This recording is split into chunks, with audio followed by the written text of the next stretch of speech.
Children Deserve Better. State Member Update by Nicole Werner, Member for Warrandyte. Like so many parents, I've held my baby that much closer and tighter since the news regarding sexual abuse in childcare centres has broken. I haven't had the words to articulate how much the news has sickened and haunted me.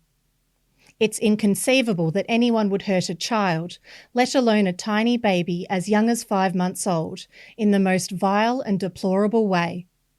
It makes me sick to my core and overwhelms me with grief. My heart is broken for all the victims and families impacted. I have shed so many tears whilst poring over articles, trying to process horrors that I simply cannot fathom as a parent. As a state MP, it deeply saddens me that in one of the key areas where the state government holds responsibility, working with children laws and checks, the current system failed to prevent this. Our job as politicians is to listen and act. Regrettably, the government has failed to do both. Currently in Victoria, it's harder to get a permit to serve beer than it is to be left alone with a child professionally. In 2022, Victoria's Ombudsman warned that our working with children laws were amongst the weakest in the nation and called for reforms so checks could be suspended where there was a clear risk. The government ignored this warning. In 2023, I supported MPs calling for mandatory training to be included in the Working with Children check process to help identify grooming behaviours and prevent abuse amongst those holding Working with Children checks.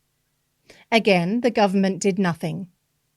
Then, in 2024, it was discovered that 157,000 Working with Children check results weren't even sent to the employers of those working with children. There were 69 people who had been banned from working with children, and the government never told their employers. We still don't know how many of those people were working in childcare centres or schools, because the government failed to keep proper records. The system has failed. The government has failed. How can we live in a world where babies and toddlers are being sexually abused by a staff member at a childcare centre? Yet we haven't even closed known loopholes in the systems meant to protect children. The statistics are chilling. On average, there is one report every day of sexual misconduct or sexual offences in Victorian childcare centres.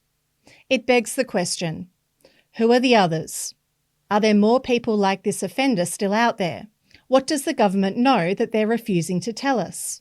How long has the Premier known about these systemic issues? As a mum of a 5-month-old baby and a Victorian MP, I joined my colleagues as soon as the news broke, demanding that the Premier recall Parliament and act immediately. It's not enough to express outrage. We need action. That's why the Coalition are calling for urgent reform.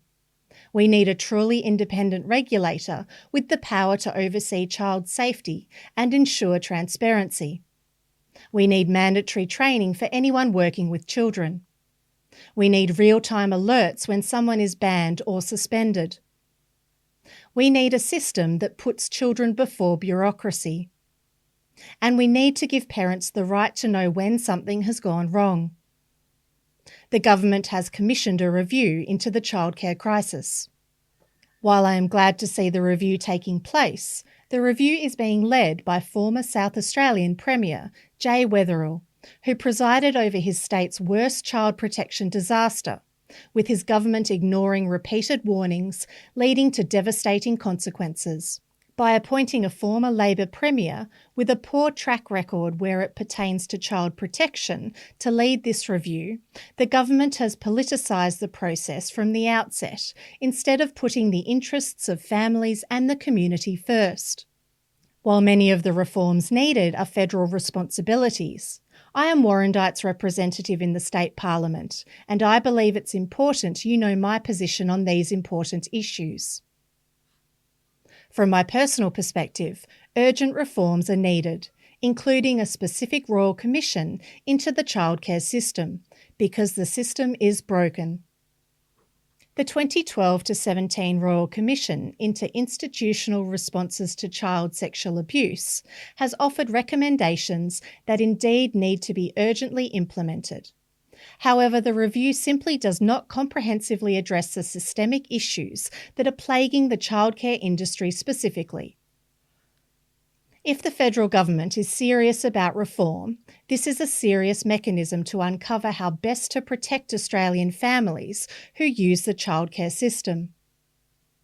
Another reform that I am in favour of includes CCTV in childcare centres to act as both a deterrent and a crucial tool for investigations in the worst cases. Additionally, I have long supported the principle of empowering families financially with the ability to choose what model of care suits them best. There is nothing wrong with the concept of offering universal childcare, except when it forces families to fit within the constraints of a childcare system that is under immense pressure and, as recent events have shown, failing many families. Giving the funding that is available for childcare subsidies directly to families would allow parents to decide to care for their children in the way that suits their family unit best. This would empower true choice in parenting, whether they use the money to delay their return to work and extend their parental leave, or to use that money to support in-home care options such as babysitters or nannies, or to help cover the costs of a grandparent as an additional carer. This flexibility is especially important for families where shift work is common, like nurses and emergency workers, whose needs often don't fit standard childcare hours or models. Another meaningful reform is holding childcare providers responsible for what happens in their centres, just like any other employer is liable for what takes place in their workplace. If sexual abuse or neglect happens, owners and managers should face criminal charges and be held responsible for who they employ, how they vet them, and how they ensure the safety of children is prioritised in their centres. Particularly in the Australian childcare sector, where 75% of the sector is owned by private equity. The private owners must be held accountable for how they run their centres.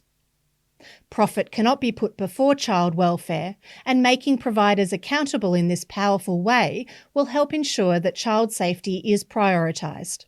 There is no room for politics when it comes to the safety and protection of children. There is no excuse for delay when the system is broken.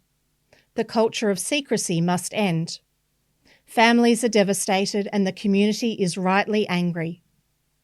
As the Coalition, we stand ready to work hand in hand with the government to legislate, reform and do whatever needs to be done to make sure that children in childcare are not vulnerable to abuse and are kept safe. Nothing could be more urgent. Join me in calling for urgent action by signing the petition at childsafetymatters.com.au.